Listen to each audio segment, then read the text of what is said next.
Soy el doctor Marco Antonio Loera Torres, soy cirujano general.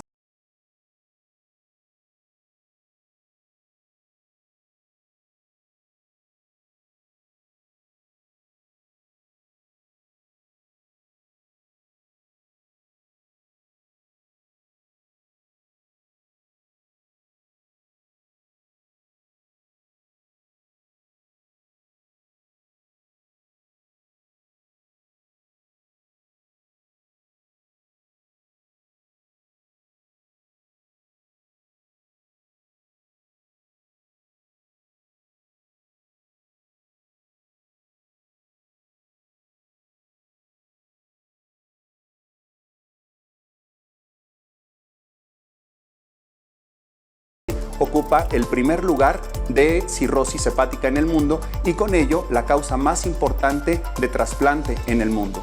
Hay otras enfermedades como las enfermedades autoinmunes o las enfermedades por almacenamiento, que la mayoría de ellas tiene causas genéticas. Más allá de ello hay muchas otras enfermedades, pero las más frecuentes son síndrome metabólico e infección por virus de hepatitis. La mayoría de las veces la enfermedad es asintomática, es decir, puede haber una persona como usted o como yo que se vea perfectamente normal y que tenga cirrosis hepática. Lo más importante es hacer caso a los factores de riesgo para identificar a personas que potencialmente puedan tener la enfermedad. En las etapas avanzadas la enfermedad sí manifiesta síntomas, principalmente piernas hinchadas, agua en el abdomen, el aumento de la presión portal puede incrementar las posibilidades de hemorragia digestiva, con lo cual las personas pueden vomitar sangre o evacuar sangre. Muchas veces la evacuación con sangre solo se ve como una evacuación negra. Puede haber color amarillo de los ojos o por debajo de la lengua o inclusive de toda la piel, y en muchas ocasiones puede haber comezón. La fatiga es otro de los síntomas más importantes que tienen estos pacientes, de tal forma que puede ser cualquier paciente que se vea muy normal el que tenga cirrosis. Lo más importante es hacer caso a esos factores de riesgo. Entre ellos, como lo mencionamos hace un momento con las causas, es si ha recibido transfusiones sanguíneas en el pasado, sobre todo antes de 1990-1991, si es una persona con obesidad, con diabetes, con hipertensión o con una condición que se llama dislipidemia, que es colesterol o triglicéridos altos en sangre.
El tratamiento médico es la base del tratamiento del paciente con cirrosis, pero además también hay otros tratamientos dependiendo el caso. En muchas ocasiones el trasplante hepático puede ser la mejor alternativa, es así, curativa, para estas condiciones. El hígado cirrótico se reemplaza por un hígado sano mediante trasplante.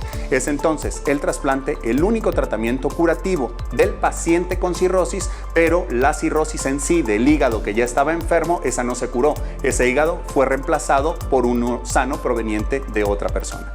La prevención de la cirrosis se centra en llevar una vida sana desde edades tempranas, en llevar una buena alimentación, con una buena dieta y con hábitos sanos que no nos expongan a riesgos innecesarios. Ya una vez que tenemos estos factores de riesgo, la mejor forma de prevenir la cirrosis es estar en control constante. Uno de los factores de riesgo más importantes, como lo definí hace un momento, es la obesidad, y con ello cualquier paciente que tenga obesidad tiene que estar en control constante con un médico especialista en hígado que pueda controlar si ese hígado graso que seguramente va a tener no progresa a lo largo de los años para producir cirrosis hepática. Entonces, tener una buena dieta y unas buenas actividades físicas y un buen control de nuestro cuerpo y de nuestra vida que nos expongan a menos inflamación nos ayuda a prevenir la cirrosis. Es muy importante saber que un paciente que tenga cirrosis y que no tenga tratamiento, en más del 90% de los casos va a desarrollar de forma temprana complicaciones, entre ellas lo que ya mencioné de hipertensión portal. Con ello puede empezar a tener todo el complejo de síntomas que ya informé hace un momento, y con ello es muy probable que una cirrosis sin tratamiento produzca la muerte. Lo que quiere decir que el paciente tiene que tratarse, y con tratamiento, mientras se mantenga en etapas compensadas, puede vivir una vida normal como la viviría cualquier otra persona. Tengo pacientes que tienen cirrosis hepática y corren maratones, pero también tenemos pacientes muy jóvenes con alcoholismo crónico que, a pesar de tener 30 años, han consumido alcohol durante 15 años de maneras masivas, y con ello tienen cirrosis a edades tempranas. Si esos pacientes no reciben tratamiento, morirán en breve.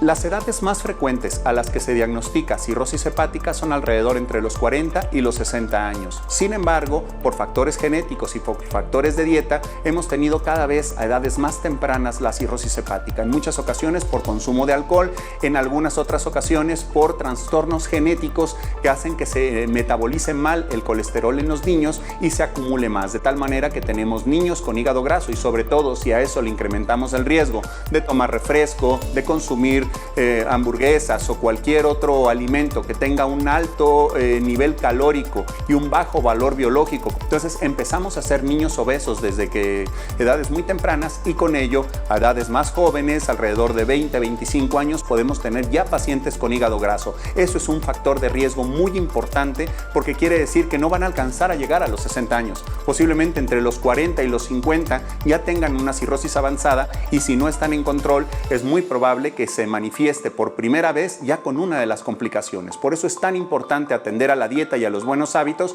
y en niños o personas jóvenes o personas adultas con factores de riesgo acudir a atención médica. Es muy importante atender a todos los factores de riesgo que acabamos de mencionar. Cualquier persona que los tenga o que tenga dudas, por favor acérquense a la clínica de hígado, acérquense a nuestro sistema de salud de Ángeles Health System, y donde seremos felices de poderlos atender. Muchas gracias.